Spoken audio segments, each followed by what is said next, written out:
You need to understand, avoidance is not the absence of feeling. It is often the presence of feeling in a form that feels too intense, too overwhelming, too unfamiliar for someone to safely hold, and that changes everything about how you see them, because what looks like distance on the outside can be a storm on the inside that they don't know how to calm.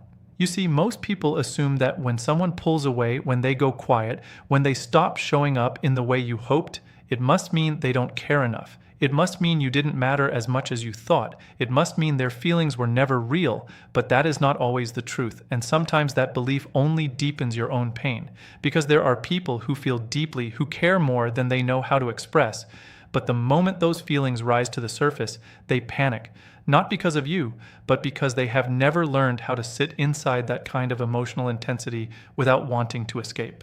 And that is where avoidance begins, not as a strategy to hurt you, but as a survival response they built long before you ever entered their life.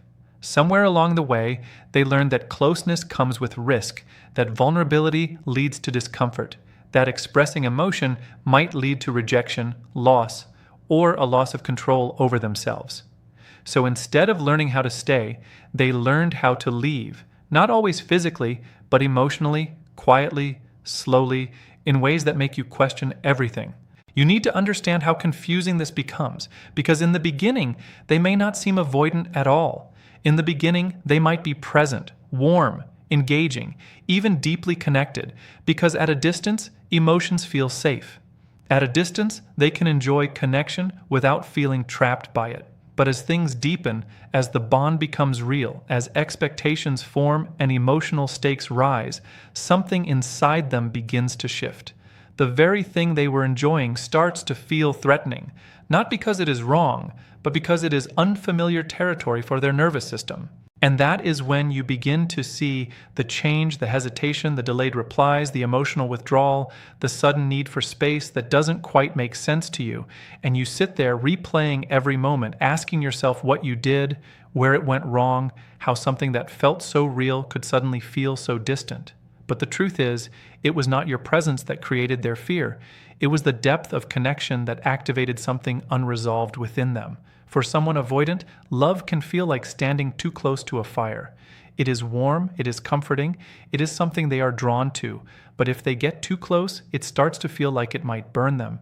And instead of learning how to adjust, how to stay at a healthy distance, how to regulate that intensity, they step away completely. Not because the fire is bad, but because they don't trust themselves to stay without getting hurt. And this is where your heart gets caught.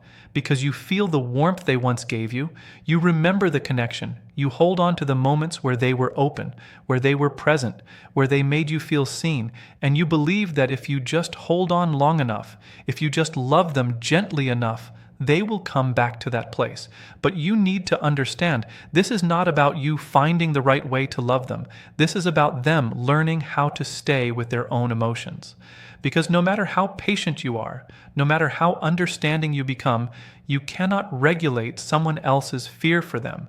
You cannot teach someone to be emotionally present simply by being more available. In fact, the more you overextend, the more you try to compensate for their distance, the more you risk losing yourself in the process.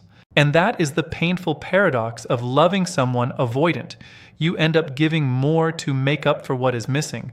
You become more patient, more forgiving, more flexible, hoping that your consistency will create safety for them. But what often happens is that your consistency becomes something they rely on without ever learning how to match it. They begin to trust that no matter how far they pull away, you will still be there, and that keeps the cycle going. You need to understand, their avoidance is not proof that you are too much. It is often proof that they are not yet equipped to handle something real. And that realization hurts because it forces you to let go of the idea that love alone is enough. It forces you to see that emotional availability is not something you can inspire in someone else. It is something they have to build within themselves. And yes, there may be moments where they come close again, moments where they soften, where they reconnect, where they give you hope that things are changing, and those moments feel powerful. They feel like confirmation that everything you believed was real. But without true self-awareness and growth on their part, those moments don't last, because the underlying fear has not been addressed. So you find yourself in a cycle, moving closer and then further apart, feeling connected and then disconnected, holding on to hope and then facing disappointment over and over again until something inside you begins to break. Not because you stopped caring, but because you realize that caring alone cannot sustain a relationship where one person is always running from the very thing the other is trying to build.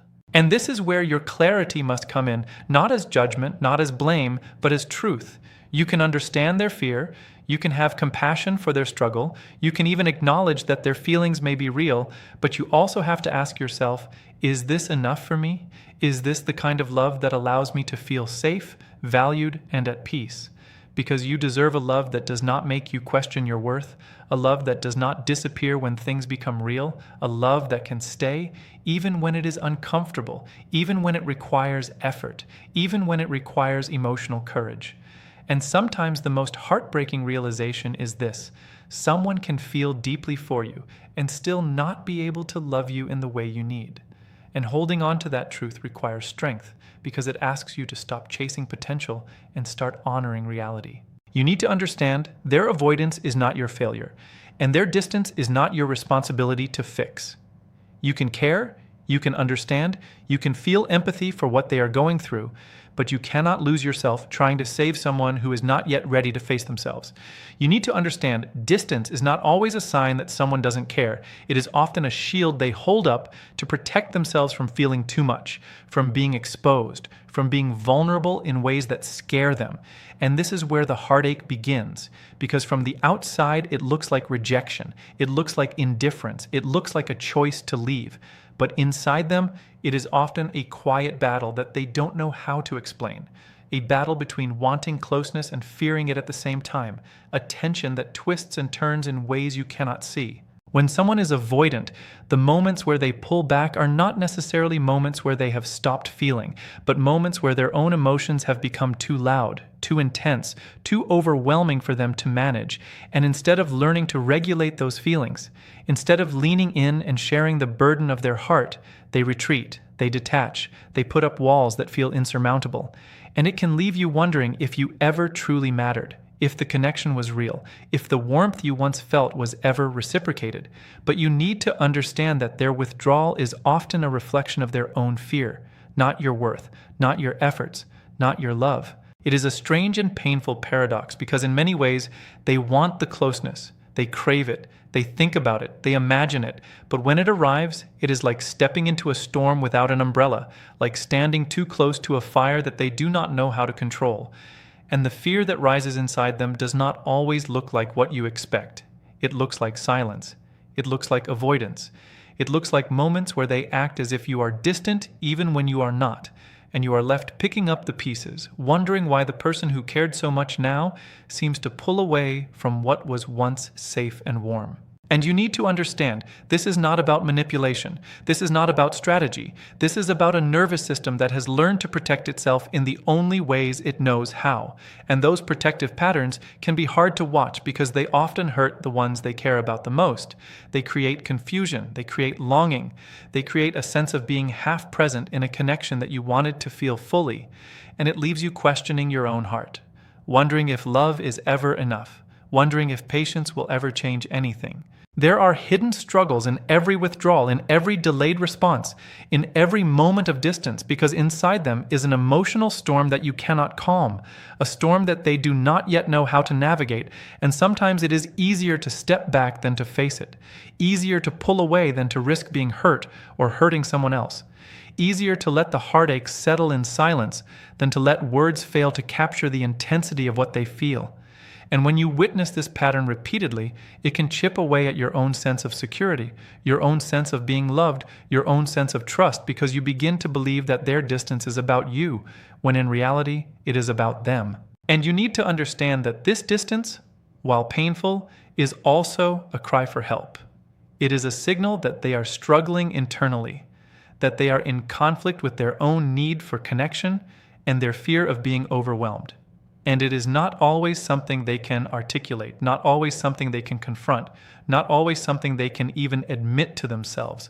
And that is what makes loving someone avoidant so difficult, because you can see the longing behind their eyes.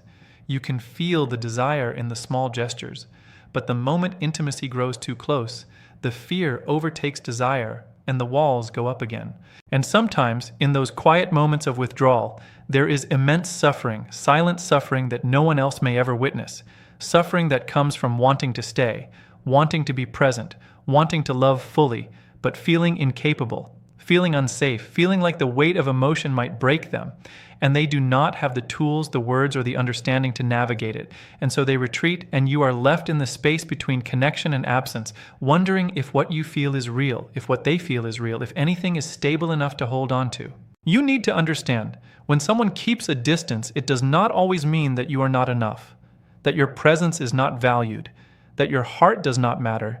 It often means that they are not yet equipped to manage closeness, that their own fears and insecurities are louder than their capacity to stay, that they are wrestling with patterns from the past, experiences that taught them that vulnerability is dangerous and connection is a risk that can hurt more than it can heal. And here is the hardest truth. Compassion does not require sacrifice of your own heart. Understanding does not require ignoring your own needs. And patience does not require endlessly waiting for someone to figure out what they cannot yet manage, because no matter how deeply you care, no matter how gently you love, no matter how much you try to make them feel safe, their struggle is ultimately theirs to face, and you cannot hold them steady at the expense of your own emotional well-being. You need to understand that this distance is not a reflection of your failure. It is a reflection of their internal struggle, and loving someone who is avoidant requires a courage that is quiet, that is steady, that is honest, because it means loving with awareness, loving without illusions, and loving without losing yourself. And sometimes the most powerful act of love is to care deeply while still protecting your own heart, to witness their struggle without letting it define your worth, to feel compassion without enabling avoidance, and to hold space for them while holding boundaries for yourself. Because love is not just feeling, it is also presence. It is also consistency. It is also safety.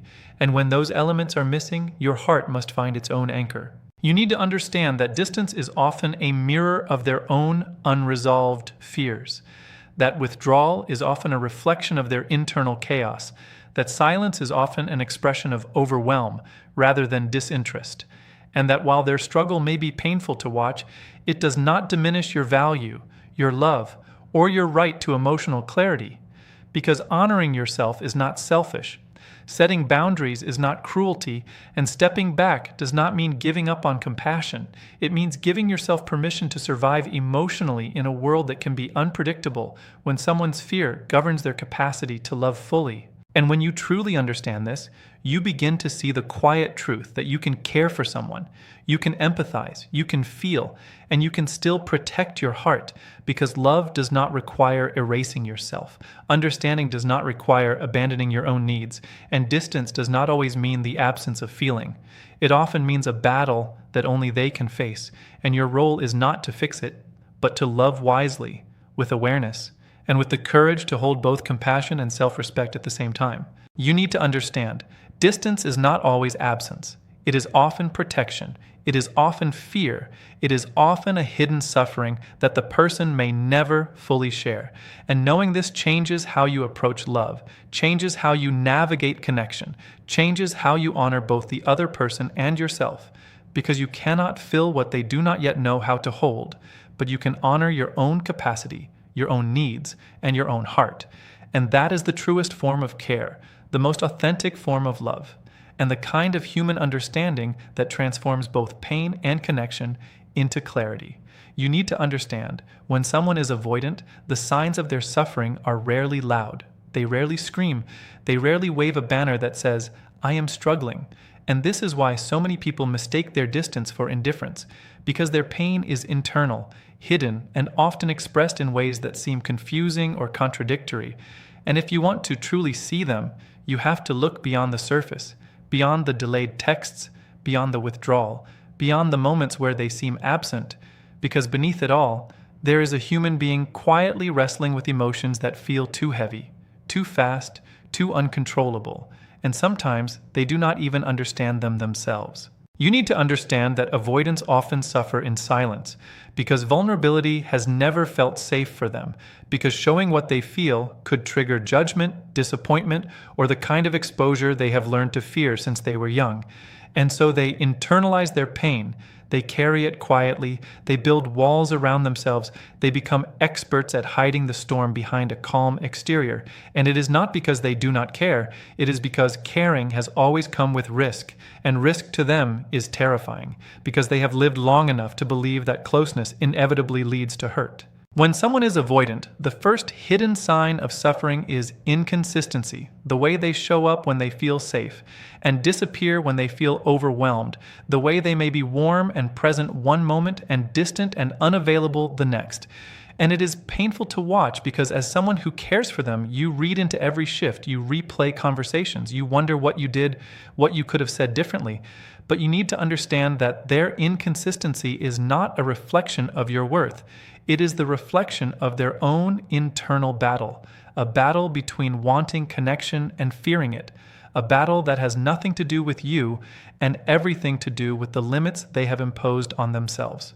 The second hidden sign is the subtle tension behind their words and actions, the way they may joke or deflect when something serious arises, the way they may retreat emotionally when a conversation becomes intimate, the way they may avoid topics that matter deeply. And this is a signal, not of disinterest, but of inner conflict, a signal that they are hurting, that they are trying to navigate closeness without feeling engulfed, that they are protecting themselves in the only ways they know how. And if you listen carefully, if you notice the pauses, the hesitations, the guardedness, you can start to see the invisible pain, the hidden fear that drives their behavior.